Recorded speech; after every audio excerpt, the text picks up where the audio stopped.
कौन ब्रह्मा का पिता है, कौन विष्णु की मां, शंकर का दादा कौन है, हमको दे बता। ये जानने के लिए कृपया सुनिए जगत गुरु तत्वदर्शी संत रामपाल जी महाराज के अमृत वचन सर्व पवित्र धर्मों के पवित्र शास्त्रों के आधार पर। कबीर साहिब की प्रिय संगत, जैसा कि आपने पीछे सुना था कि बंदी छोड़ कबीर साहब अपनी सब इच्छा से सतलोक से आकर एक प्रकाश में रूप में और लहर तारा तालाब के ऊपर एक कमल के फूल के ऊपर बच्चे के रूप में, नवजात शिशु के रूप में प्रकट हुए थे। कई भाइयों को जिनको कतई परमात्मा के बारे में ज्ञान नहीं, जान नहीं, वो इस बात को स्वीकार करने को तैयार नहीं होते।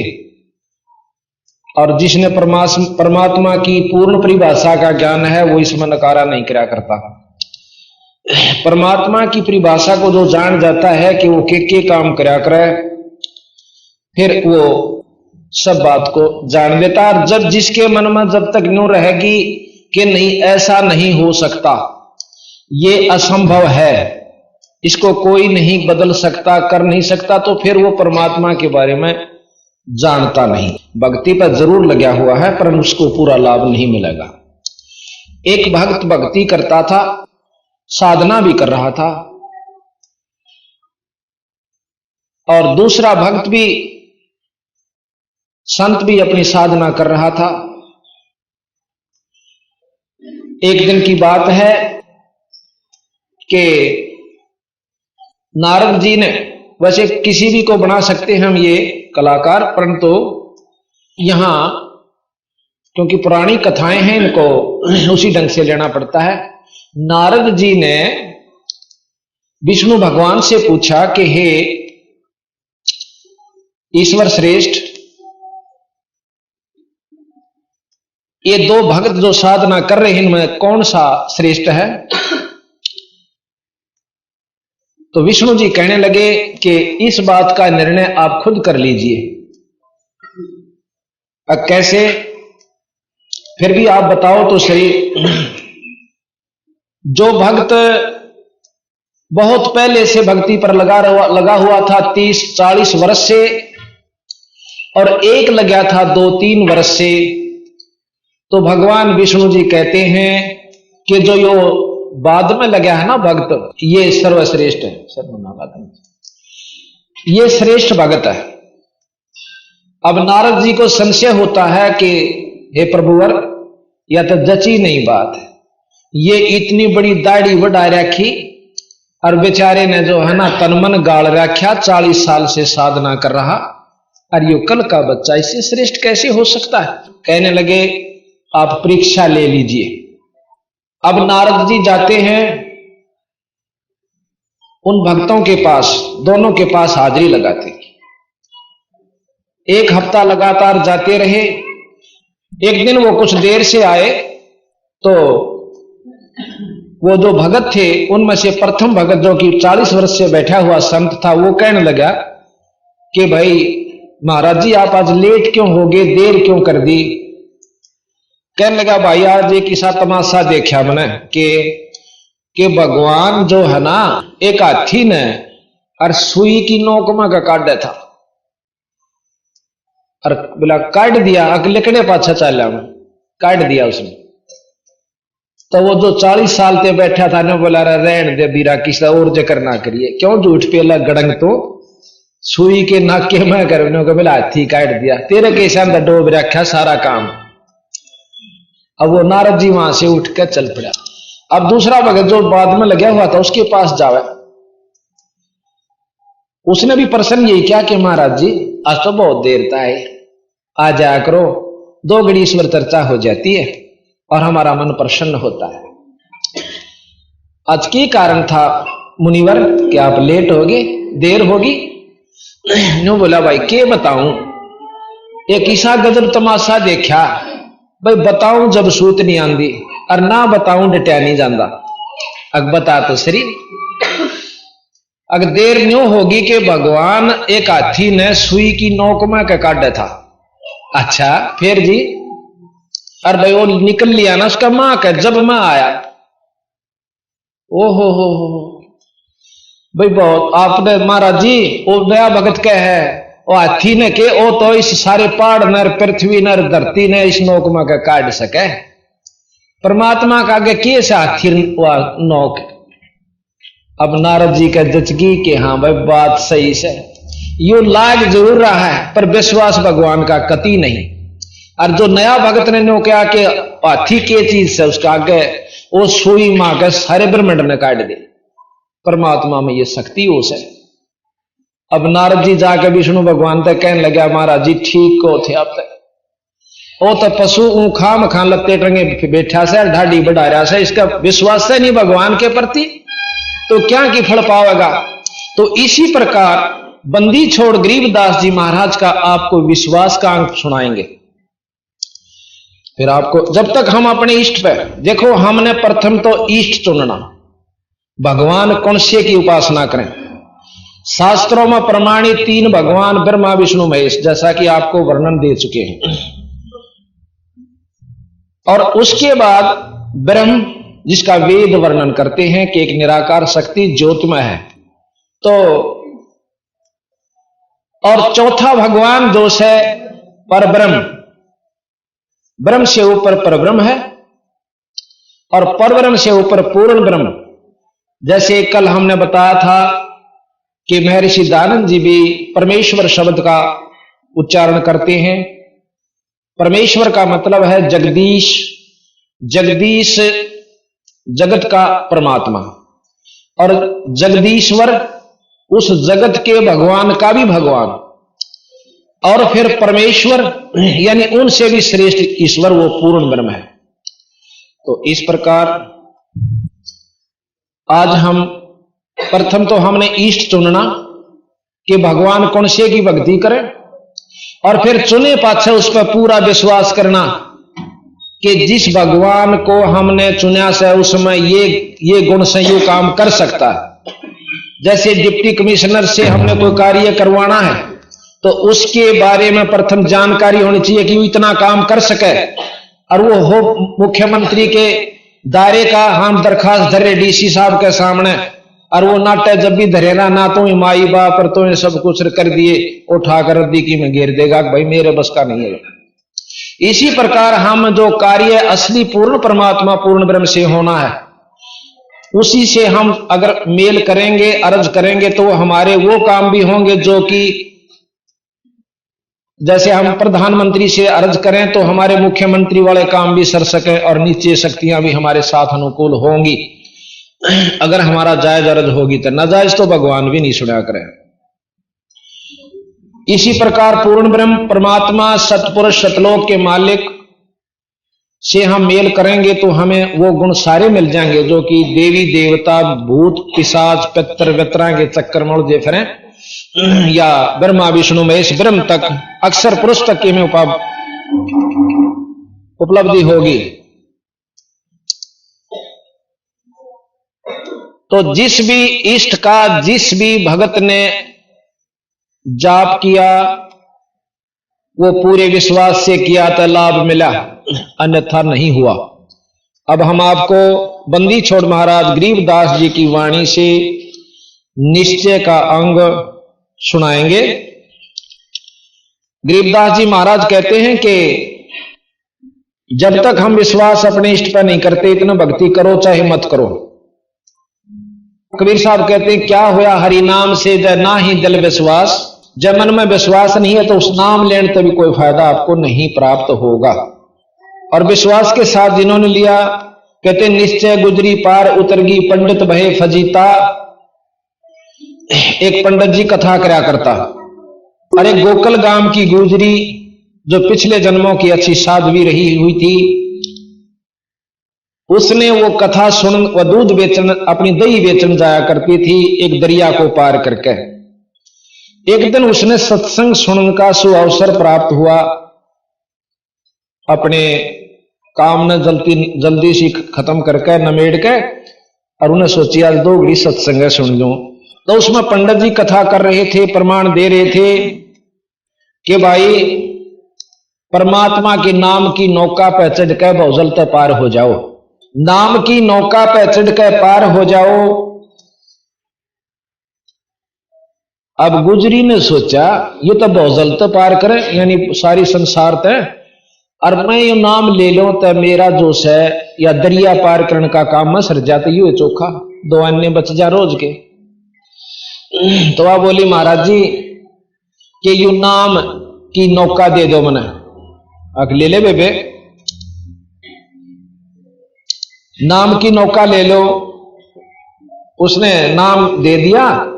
अगजिया भौजल तो पार कर देगी, खूब कर देगी, विश्वास करिए। तो जी उसने उसी तरह अपने गुरुजी पर विश्वास करके भोली बाड़ी थी और चाल पड़ी और नदी के ऊपर के न्यों चलेगी जैसे थल पर कर जाते। तो इबुआ के करा रोजाना अपना टोकनी मटका जो सदई का सिर पे और नदी दरिया पार कर जावे, उसके ऊपर का न्यों चली जा जैसे थल पर चला करे। एक दिन उसने सोचा दे गुरुजी ने मेरी कितनी सुख दे दिया, मेरे पैसे भी बचा दिए, और क्यों ना उनको एक दिन भोजन पर आमंत्रित कर दूं, भाई उसको भोजन खिला दूं। मेरा जो से गुरु अपने घर में लाने का भी एक फर्ज बने से। तो वह जाकर पंडित जी हाथ जोड़ कर नो बोली, हे गुरुवर अखा भाई इस दासी के घर में दर्शन देने की कृपा करो, हम आपको भोजन देना चाहते हैं। अचाल बेबे सत्संग के बाद चलेंगे। उन्हें अपना कीर्तन कर लिया। जब चाली चल पड़े, वो दरिया पर जाकर खड़े हो गए। तो वह गुजरी ने बोली, आ जाओ गुरुजी, अकीत अब चाल पर ले पार अकाछी बावड़ी अरे डूब के मरेगी इसी बूंदी दरिया, नौका ना लेने दे। नो बोले गुरुजी नाम की नौका पा जाओ। नो बोला आची पागल, नाम की नौका बैठ मरांगे दोनों डूब के। तो कहते हैं गुजरी न्यो की न्यो पटापट करके पार चली गई और फिर उल्टी आ गई, गुरुजी न्यो आ जाओ। तो गुरुजी की तड़े न नाड़ और गुजरी न्यो दड़ दड़ चली गई। तन्नो बोली पंडित जी क्यों खाम खा पड़ा भी करो, जब तेरा विश्वास नहीं इस ईश्वर के ऊपर कि भी यूं काम कर सकता है, बिना विश्वास के निरी कथा कहने तौर करने तो कोई लाभ नहीं होगा। तो महाराज भी कहते हैं कि निश्चय गुजरी पार उतरगी, पंडित बहे फजीदा। तो इस प्रकार अब आपको हम थोड़ा सा निश्चय का अंग सुनाएंगे। 382 पृष्ठ पर कहते हैं जयदेव मुख से ना कही हुई 3 लोक में गाज, और जरना ऊपर होत है सकल संपूर्ण काज। ये बहुत सी कथाएं हैं जो आपको हम सुनाएंगे। अथ निश्चय का अंग बंदी छोड़ गरीबदास जी की महाराज की वाणी। गरीब अपने दल साधु नहीं, वाको दर्शा सादे, मैं से सिंह से जानिए, गति कछु अगम अगाधे। एक बार एक पाड़ी था, गौओं का पाड़ी, महेश का भैंसों का गौओं का पाड़ी जाया करता था। और बाहर वाई सी एक मंदिर बना हुआ था, उस मंदिर में एक पंडित जी कथा किया करता था। वो पाड़ी जब भैंस जोड़ में बैठ जाती या बाहर बैठा देता उन पर छाया में, कुछ समय उस मंदिर में उस पंडित जी की कथा सुनने खातिर चला जाया करता था। और वो सुना करता था भगवान से बहुत काम सरें। कोई आकर माई कहती, भाई कहता मेरा यूं काम नहीं होता पंडित जी, तो यूं कहा करता भाई भगवान का नाम ले ले, ठाकुर जी ले जाए। उसने तो अपना धंधा खोल रखा था, मेरा कैसा था कोई एक मूर्ति बना रखी थी पत्थर की, जो बोला ये सालग्राम ने ले जा, और ऊन ही दिखाया करता। उसने एक लाल कपड़े में लपेट के और उस माई या भाई ताई दे दिया करता कि रोज तो इसका भोग लगाइए, और भाई 15 दिन मन ने बुलाइए जमान खातिर। और इतने रुपया दर्जा, इतनी ठाकुर जी की कीमत से, और या इतनी गुरु दक्षिणा, और ये ले जाए। अब पाली ने सोचा कि तू इतना दुखी से भैंस कदे किसी के बाजरा में बढ़ जा है कि गऊ किसी ज्वार में, और को पीता है को छेता है, यू अच्छा पंगा पड़ेगा। तू भी ले लेने एक ठाकुर जी जहां तेरा भी काम सर जा, यू पालिए बन जा। मेरी मैं सैन रोक दे, गौवा ने हिर लिया। एक दिन हाथ जोड़ कर बोला, पंडित जी कहा भाई एक ठाकुर जी मन ने भी दे देने, अब के करेगा, अब बहुत दुखी हो रहा सु, मेरी भैंस ये गऊ इधर उधर भाग जा से और मैं तंग पा रहा सु। एक हाथ जोड़ कर प्रार्थना से मन एक ठाकुर मन ने भी दे देने। अब उसने सोचा पंडित जी ने जब नाटेगा तो डले मारेगा, क्यों पाली को बद्दी भी हो से, और देगा तो ठाकुर की प्रतीत नहीं करे ना, इसने बेरा यू तो देखा देखी लगा हुआ। उन्होंने बोला भाई तड़के नहा धो का ये सुबह सुबह है, और जब दे दूंगा। अनु बोला देख पंडित जी पीछे मेरे दुरस है कौन, अब तो बिना पीछा वाला ठाकुर दे दूंगा। बोला अच्छी बात। पंडित जी जंगल पानी होने गया था, तड़के एक भैंस का टूटा सींग ठा लिया, और लिया के उसने लपेट कर लाल कपड़े कर नाले उसका लपेट कर धर लिया, पाली आंधे दे दूंगा। और पाली का तो लगन लाग रही, क्योंकि वो तो आत्मा से दुखी होकर मांग रहा था उसको वस्तु। जाकर ने बोला पंडित जी के आ गया भाई, तो पाली पहुंचा, आ गया भाई, आ गया। पंडित जी बहुत दुखी सो, मन ठाकुर जी दे दे। अकेले भाई देख एक काम करिए, इसने रोजाना रोटी मतलब भोग लगा के जब खाइए। अकमारा जी भोग क्यों कर लाया करें कि ठाकुर जी ने पहला खवा के फिर खाया करें पाछे तय। बोला अच्छा महाराज। और लेकर ठाकुर जी ने और बोझ कर अपनी चादर में कदे को देखना ले दे कर काख में और घर पहुंचा। हाँ फिर उन्होंने बोला महाराज जी यू तो छोटा सा से काम क्यों कर सारेगा कि बड़ा हो जाएगा फिर थोड़े दिन में। वो तो बंडावा था उसने डिगावा था वारने आगे थे, आगे थोड़े दिन में पूरा हो जाएगा और फिर तेरी गऊ गऊ हेर लिया करेगा। बोला अच्छा जी हाँ। पर इसने ने कहा भोग जरूर लांदा रही है। तो उसने जाकर के शाम ने अपनी भैंसा का जहां गऊ बांधा करता उसमें एक आड़ा सा होया कर पाड़िया का, उसमें अपने बर्तन वर्तन दरिया करता, वहां रख के एक आड़े में उसका लगा के एक पर्दा सा और ला के अपनी खिचड़ी रोटी जो मिली गला के कटोरे जिस भी साधन में दिया करते उसने, और वहां जा उसका मां धरके ने बोले ठाकुर जी भोग लगा लो, ठाकुर जी भोग लाइयो। उनने सोचा वो क्या खावा था क्यों, तो मैं इसका सींग, और वो काफी देर कहता रहा। उन्हें सोची यो तो बड़े बड़ा का रोटी खावस है और मेरी गरीब की ना खाता, रोन लाग गया। ने बोला महाराज जी ये भगवान मैं तो गरीब छू, ना तो दही ना पकौड़े, मन तो ये दो रोटी मिले से, ये महाराज जी ये रोटी खा दो। उन्हें नहीं खाई। सुबह होगी उसने भी नहीं खाई, पाड़ी ने भी नहीं खाई। अगला दिन भी बीत गया। तीसरे दिन न्यो बोला जी रोटी खा लो महाराज जी, और नहीं तो लिहाज मैं अपनी आत्महत्या कर लूंगा। मेरे घर में और भगवान और भूखा। उन्हें सोची यू जानते कुएं में कूद डांक मारेगा। भगवान ने उसी समय उस सींग से प्रकट होकर परमात्मा सामने खड़ा हो गया। सींग नहीं दिखा। फिर उसने एक 17-18 साल का जवान छोरा बच्चा और सामने खड़ा हो गया। ओहो हो जय हो गुरु जी की। वाह भाई ठाकुर तो भी कति पक्का लकड़ा बिला है, कति मारे कर मान्या है? और 4 लाठी ले ले। उन्होंने बोला काम बता भाई पाली, पाली जो रखी काम सब आई, एक लाठी ले ले। और मैं बहुत दुखी हो रहा था भाई, भला हो मेरे गुरु जी का। खेत में अपना पाली चले गए। अब वो लाठी दे दी उसके हाथ में, उड़ा पाली जाए पाछे, और आप आराम तो लौट गया की कर तला। थोड़ी देर में बेचार आया ले पाली तई होएगा तो गुरु जी आना अपना शुक्रिया तो करया। वो जाके नो बोला गुरु जी, और गुरु जी ने बह हो रहा अक्सर ध्यान लठावा से एक लाठी वो भी ले रहा था। आकाश तने दिया था बडार 30 शायद से, तो और बैठे थे ना साथियों ने बोला भाई ने पकड़ियो के दे मेरा अंधे ठोक दे, पहले इसकी बात समझावांगे कि मैं और दे देंगे आज इसने। तो वो गई ने बोला की बात सपाड़ी ने बोला मैंने गुरु जी आगे पाँव पकड़ दे दो, और गुरु जी उल्टा उल्टा हटा कर दे पकड़ के बिठा दे। तो उसने जो है ने बोला भाई ठीक से उड़ेद कर ले, उड़ेद कर ले। तो हाँ हो गया। ने बोला गुरु जी भला हो तेरा, की बात है।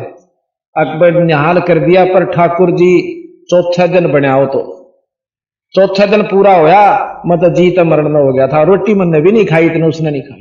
अब पंडित जी के कान खड़े हुए, अके कह भाई अक जी चौथे दिन उसने फिर अपनी आत्म मतलब आत्मा की अपनी जो बीती हुई आत्म बीती ज्यों की त्यों कह सुनाई। जब पंडित जी का विश्वास होया कि भाई कर्माबाई का भी खाया था खिचड़ा और नामदेव का भी दूध पिया, और भगत तो भाई सच्ची लगन कर लग गया है, जरूर बन गई होगी बात। क्यों? ज्ञान तो था पर विश्वास नहीं था उसके। तो मैं बोला भाई कित सो भगवान अकपाली से वो लाठी ले रहा देखो खड़ा किते अकोड़ मेरे पशुआन हेर रहा से अकमन ने भी दिखा देगा ले अभी क्यों बात हुई, वो तो देश जिसने दिखा है चाल उन्होंने सोचा ये सब न दिखा है, पर दिख है उसकी जिसकी सच्ची आत्मा। तो पंडित जी गेल गेल हो लिया। पंडित जी ने सोची कर देश भी देख ले, उन्हें करके चालते सारे अपने साथिया ने जो सेवकारे थे। ने बोला मैं एकला चालूंगा, एक ले गए। ने बोला ओ खड़ा भगवान देखो खड़ा, वो लाठी लाठी दिखा है। पंडित जी ने कहा ओ भगवान नहीं दिखा है, और वह लाठी फिर कुआ नो जाती दिखा, कुआ नो चालती दिखा, पशुआ का नहीं जचता उसका गई सह तो परमात्मा। जब लाठी हुआ वहां हलन लाग रही हूं तो नहीं हिल सकती। फिर ने बोला भगत जी एक बार तू अर्ज कर दे, मन ने भी दर्शन दे दे, क्योंकि नामदेव के पिता ने दर्शन नहीं हो थे, और नामदेव नौका जी यू बैठा भगवान ये दूध पिया इन्हें। बोला बेटा एक बार हमने भी दर्श करा दे। तो उन्हें अर्ज करी थी जो भगवान ने विठल जी ने नामदेव के पिताजी थे दर्शन दिए थे, तो उसने न्यू अर्ज करी कि इससे की रजा से मुझे दर्शन होंगे अन्यथा नहीं हो सकते। तने बोला भाई पाड़ी मन भी दर्श करा दे। ने बोला भगवान मैं झूठा हो जाऊंगा और कोई विश्वास नहीं करेगा, एक बार गुरु जी ने दर्शन दे दे। तो उसी रूप में लड़के के रूप में लाठी समेत उसने भी दिखने लाया।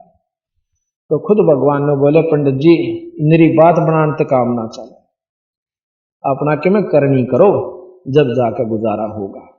तो महाराज कबीर साहब भी कहते हैं कि बात बनाई जग ठग्या और मन पर मोजा नाही, कबीर सवारथ ले गया भाई लख 84 माही।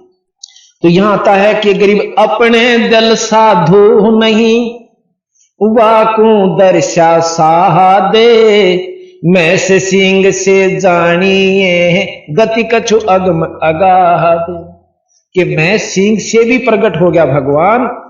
अब इस एक लाइन को महाराज गरीबदास जी की वाणी को सुलझाने के लिए कितनी बड़ी कथा सुनानी पड़ती है, और इस वाणी को अगर सारी न खोल कर सुनावा तो 3 साल में पूरी हो या रोजाना 6 घंटे पड़ी जा। जब कितनी गजब इसमें कथाएं हैं, यानी इन्होंने कैप्सूल बना रखे हैं।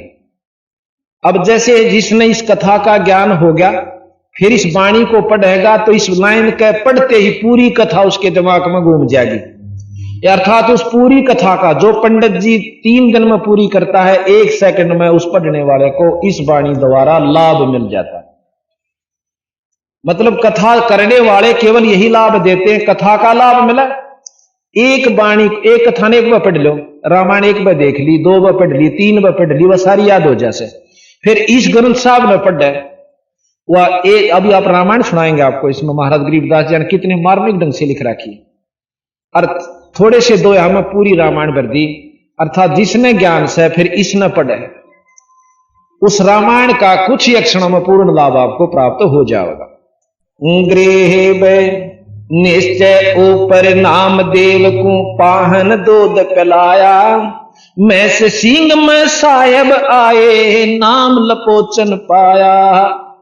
गरीबदास जी महाराज के मैं सिंह आओ दिया ना, जब उसने सिंह पाली ने बोला इसका के नाम से लपोचन नाथ धर लिया इसका नाम, और लपोचन नाथ नाम धर लिया उसका। तो बंदी छोड़ के हैं कि महस सिंह में साहेब आए परमात्मा आए और नाम लपोचन पाया। ये जो हम आपको तरतीब समझावांगे कि जिसने 3 लोक की उपासना करी उनको 3 लोक के भगवाना ने आकर लाभ दिया, और जिसने सतलोक वाल्या की करी उनने आकर लाभ दिया। जिस इष्ट की जो उपासना करेगा उसका वही साथी होगा। अब कहते हैं कि निश्चय ऊपर नामदेव को पाहन दूध पिलाया। पाहन कहते हैं पत्थर को दूध पिला दिया। ये भी कथा हम आपको सुनाना अवश्य समझेंगे, क्योंकि ये कथाएं एक बार जान लोगे तो बंदी छोड़ की वाणी को पढ़ने में आपको बहुत आसानी तथा सुविधा बनी रहेगी और आनंद आवेगा। फिर एक बार एक छिपी जाति के भक्त हुए हैं, वैसे संत जात नहीं लेते, परंतु जो फीत लादी एक बार वह उतर दी नहीं, और संता का जात नहीं होया करती। ना परमात्मा के घर में कोई जात मजहब है। 184 जात बताई से जो जीव जंतु बने हुए ये जाति है। मनुष्य एक जाति है। कर्म अनुसार हमने अपनी जातियां आप नाम दे रखा। तो नामदेव जी के पिताजी और माताजी ने एक दिन गांव जाना पड़ गया दूसरे किसी कामवश, और वो भी एक विठल नाम के परमात्मा की मूर्ति बना रखी है। वो विष्णु भगवान को विठल रूप में मानते हैं। उस विठल भगवान की मूर्ति बनाकर मिट्टी की एक आड़े में धर रखी थी। माता पिता रोज उसको भोग लगाकर 5-6 दूध पिया करते थे। ठाकुर जी को, विठल जी को दूध का भोग लगाया जाता था। एक दिन वह दोनों ने किसी कारणवश, क्यों पहला पैदल जाना होया करता, पैदल आना होया करता, 3-4 दिन जान में, 1-2 दिन जान में, 1-2 दिन आन में, 4-5 दिन उनके ऐसे लगने थे। तो अपने बच्चे नामदेव ने छोड़ के बेटा न्यू करिए कि रोजाना ठाकुर जी को भोग लगाया करिए। और देखे रे ख्यास करके उन्हें सोची बच्चा है 10-12 साल का, कदे यो काना पे के ना टाल जा और ख्यास ना करे। तो नो बोला रे नामदेव कहां पिताजी, तेने सुना कि नहीं? के पिताजी कि इस ठाकुर जी ने दूध भोग ला के जब पाछे तू दूध पिए, कदे पाछे पानी प्रयोग करना, कदे भूल जा बेटा मारी सारी खुबात खो दे तू। अक नहीं पिताजी, पहले ठाकुर जी को पिलाऊंगा फिर पाछे पीऊंगा। अब उस बच्चे ने कभी देखा नहीं था कि भोग क्यों कर लागे से। उनके पिताजी जाया करते थे या माताजी स्नान करके स्वच्छ कपड़े पहन के दूध का कटोरा भर के मीठा करके और ठाकुर जी के पर्दे के पीछे बैठ जाया करती थी। लड़का अपने खेल में लग जाता, इतना जरूर देखता था। उसने ये विश्वास था कि माता पिता ठाकुर जी को दूध पिलाकर हमसे। उसी प्रकार उन माता पिता के जाने के बाद अगले दिन उन्होंने नहा धोकर नामदेव जी ने और दूध का कटोरा लेकर स्वच्छ कपड़े पहन कर ठाकुर जी का आगे धर दिया, पत्थर की मूर्ति का आगे, और प्रार्थना करे कि हे ठाकुर देव भोग लगा, आप भोग लगाओ, दूध पियो महाराज। अब वो पत्थर कहां दूध पिए? अब नामदेव जी घबरा गया कि मैं तेरे में कमी से, और किस वक्त के मंत्र उचारना था, के कहना था वो पूछा नहीं मैंने गुरु महाराज माता पिता से, और बयान दे पीटेंगे तने तो कसूता काम कर दिया। नो कहकर रोन लग गया, बहुत बुरी तरह रोया, पर दूध नहीं पिया, दूध धरा रहा। अगला दिन हुआ, वो दूध उठा के उसने पशुओं को डाल दिया। अगले दिन आप भी नहीं कुछ खाया पिया। अगले दिन फिर इसी तरह, तीसरे दिन फिर जब कति नामदेव नो हो लिया कि आज यू रो रो कर मर जाएगा, दिन रात नींद नहीं आओ छोरे ने। जब परमात्मा ने देखा कि इस बावड़े नो ना बेरा हुआ तो मुंह का एक बांगड़ी लाया करते, और आप गटगट पी कर उड़र उल्टा जाया करता था, और रो साका मचा रहा। तो भगवान प्रगट हुआ न्यू का न्यू, और पी के दूध के कटोरे न, और बोला ले भाई नामदेव, नो बोला महाराज मेरे के गलती होगी थी, अब फिर बताऊंगा। न्यू कह फिर बिठल बन गए उसी तरह मूर्ति में।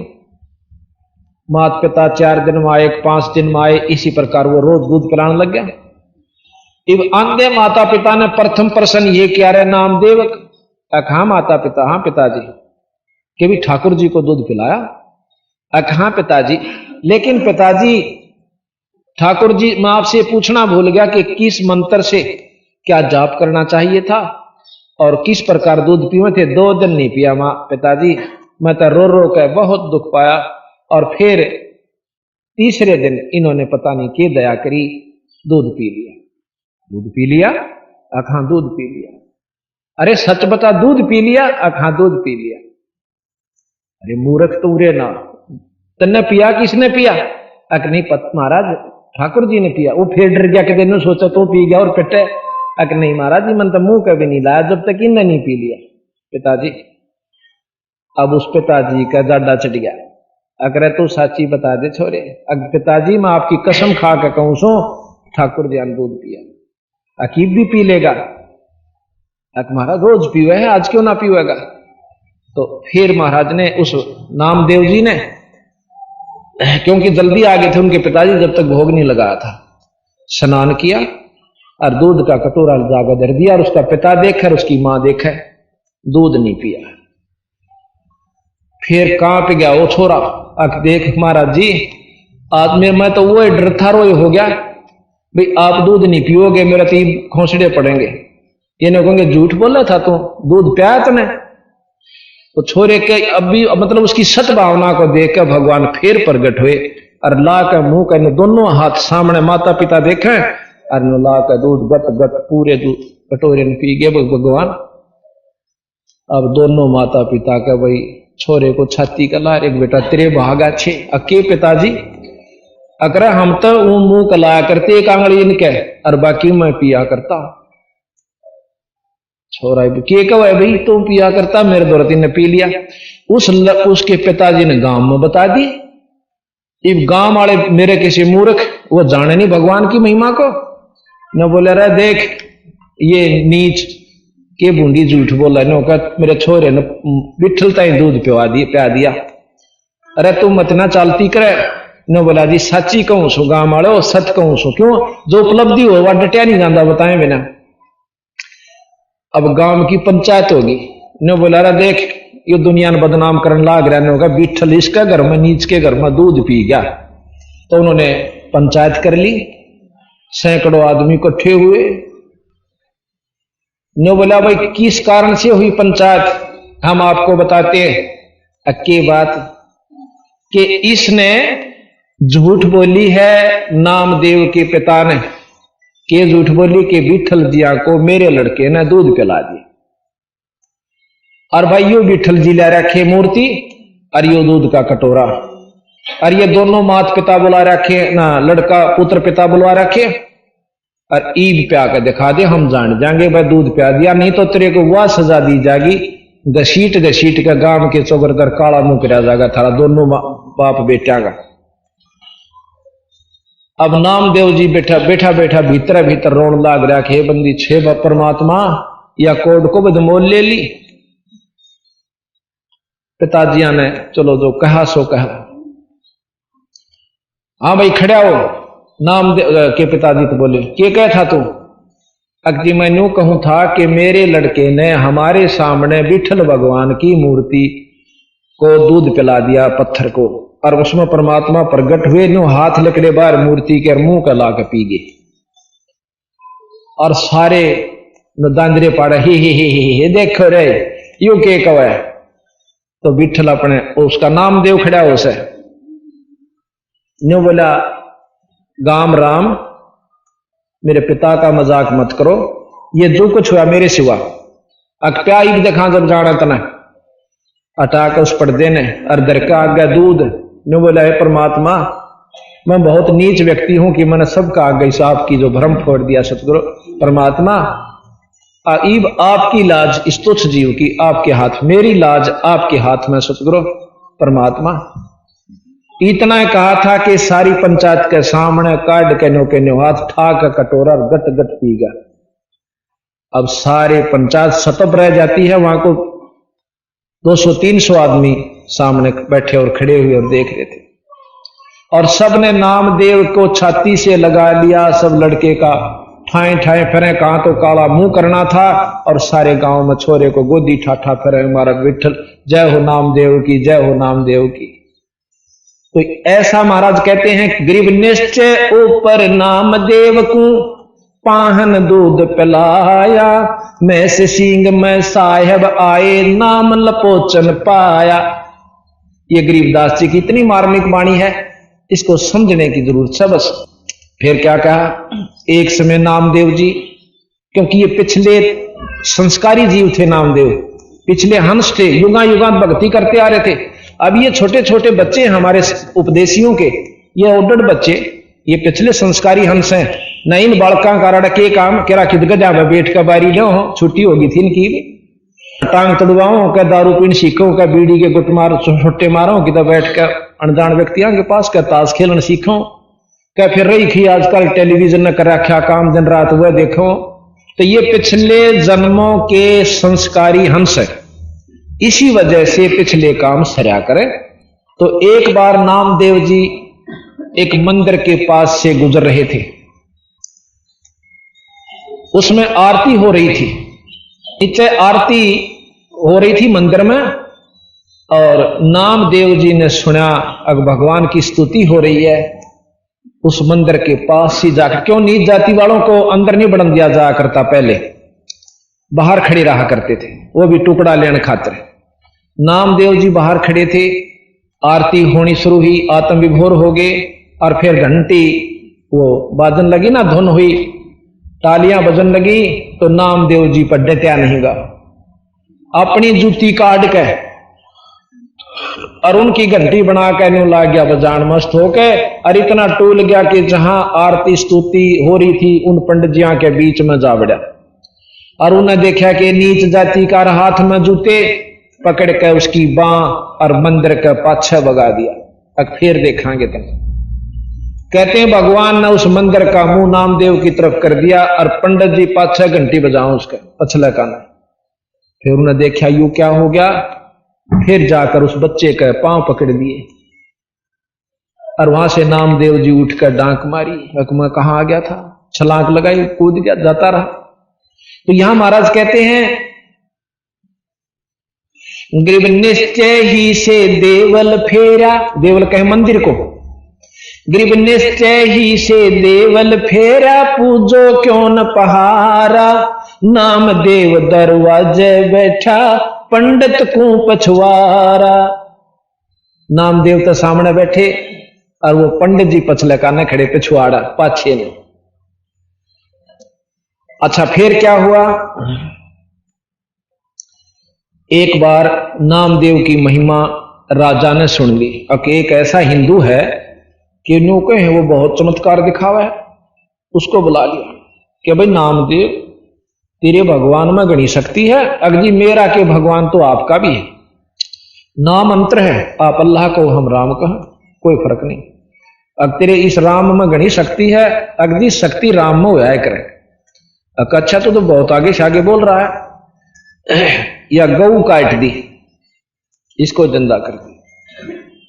तो कहते हैं बंदी छोड़ गरीबदास जी महाराज के, हम उस नामदेव जी की गऊ को जिंदा करने के लिए शब्द रूप में गए, यानी कबीर साहब। गरीबदास कबीर साहब एक शक्ति है, जैसे राम और कृष्ण विष्णु अवतार, इसी प्रकार कबीर साहब और गरीबदास जी सतपुरुष पूर्ण ब्रह्म के अवतार हैं।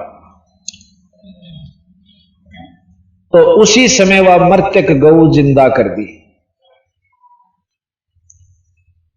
और राजा ने नामदेव जी को के चरण छुए और अक्षमा याचना की। तो यहां कहते हैं, गरीब निश्चय ही से गऊ जवाई, निश्चय बछरा चूहोंगे। ज्ञापन काट दी थी, दो टूक हो गए थे चार वहां की। गरीब ने दिशा दशंतर, देश दिशंतर भक्ति गई है, फिर क्यों न लावो भूंगे। गरीब निश्चय ही से गौ जवाई, निश्चय बछरा चूहोंगे, देश दिशंतर भक्ति गई है, फिर क्यों न लावो भूंगे। अब हम आपको बंदी छोड़ कबीर साहब की महिमा सुनाएंगे कि पूर्ण परमात्मा के जो गुण होया करें वो कबीर साहब में विद्यमान थे। एक समय की बात है, कबीर साहब के दो शिष्य हुए, एक परिवार, क्योंकि 64 लाख शिष्य थे वैसे तो कबीर साहब की चमत्कार देख कर उस समय 64 लाख चेले हो गए थे, हिंदू और मुसलमान दोनों धर्मों के। तो एक मनियार था सम्मन नाम का वो, और उसकी एक पत्नी थी जिसका नाम था नेकी, और एक उनका लड़का था सेऊ। एक दिन कबीर साहब ने एक कमाल नाम का जो शिष्य था उसके भ्रम को दूर करने के लिए, क्योंकि वो अपने मन में न सोचा करता कि तेरे जितना कबीर साहब का सेवक है नहीं, मैं बहुत सेवा करता हूं, इस भ्रम को दूर करने के लिए और साथ में न दिखाण की खातिर के भक्ता के घर दूर होया करें, भक्ति के घर बहुत दूर से मेरा। तो उसने एक शेख फरीद नाम के संत, आपने सुना होगा, बहुत बड़े तपस्वी हुए मुसलमान उसके अंदर धर्म में। अब थोड़ी सी इन बातों को पूर्ण विवरण लेकर चलांगे तो यह स्टोरी पूरी जुड़ेगी कहानी, अन्यथा कच्चेपन में रह जाओगे, क्योंकि हमने तो सारा जानकारी हो चुकी है और हम जल्दी भी कर देते हैं कई बार के इस उद्देश्य से कि इन संगत ने कई बार सुन रखी है, लेकिन आज नई संगत आने की वजह से हम उसी ढंग से चल रहे हैं जैसे ABCD पढ़ा कर बालक ने पहली से लेकर आखिर तक। शेख फरीद नाम के एक मुसलमान संत हुए, उनके बचपन में लगन थी, क्योंकि पिछले संस्कार बस ही इसका लगन लगे। आप जो आज सत्संग में आए हो वैसे नहीं आगे कदे कोई नो सोच रहा हो कि हम आगे नहीं, आपके अच्छे संस्कार लाए हैं यहाँ पर, वैसे नहीं आ सकते, यहां कभी भी नहीं आ सकते। हमने गारंटी देकर कह सकता हूं, जिसके माड़े भाग से इसमें बढ़ नहीं सकता, और बल्कि बाहर से नो कह चला जाएगा कि ये पाखंड जगह जगह होने लायक गए सत्संग वाले अपनी होशियारी के कारण। तो छोटा सा बच्चा था शेख फरीद, वो बहुत शरारती था, बच्चा क्यों लाने ले आता। उसकी मां ने सोची कि इसने ऐसा काम क्यों ना ला दो, इसका कर्म भी बने और आदत भी माड़ी छूटे। नो बोला बेटा, उसकी मां कहे से कि बेटा तू नमाज कर लिया कर। के करूं मां, क्यों नमाज क्यों कर लो, के देगा मन, के मिलेगा नमाज से। वो खजूर बहुत खाया करता, अल्लाह तुझे खजूर देगा बेटा। खजूर देगा, साची मां दे कहते झूठ बोलती हो तो ना बेटा, अल्लाह खजूर देगा। मां ने न सोची थी, यो नमाज करने की विधि बता दी कि मैं बोलना आवा था, उन्होंने बता दी बेटा इतनी देर नो माथा टेक कर लोटा रही है, और फिर आंख ऊपर न करना। और उसने नो विचार किया कि यूं आंख नीचे ने अपनी मुंदेगा इतने तो उसके आसन का तड़े और एक लिफाफे से में या कोई बर्तन में खजूर दरियाइए। उस लड़के ने विश्वास दिलाने के लिए मां ने कोशिश करी, लड़के ने जो है ना आसन बिछा दिया एक बिछौना सा, और वो नाड़े टेक कर बैठ गया। ये बालक दंडौत करते बिना मेरा के कहना पर कर जरूर रहे हैं, इनके लगन जरूर लगाई परमात्मा ने, ये भी इनको फल मिल रहा है। तो वो माथा टेक कर बैठे। उसकी मां ने जाके उसके पल्ले तले आसन के तले एक पत्ते से में पत्तल से में और वो खजूर दरियाई। वो उठ कर बाजा आया, जब काफी देर हो रही ना उसने कर करा कर नो बोला मां तो झूठी है, मां तो झूठी है। के बात बेटा, अल्लाह तूने कथी अल्लाह खजूर दे, झूठी मां, ये पाछा नहीं करूं कति भी।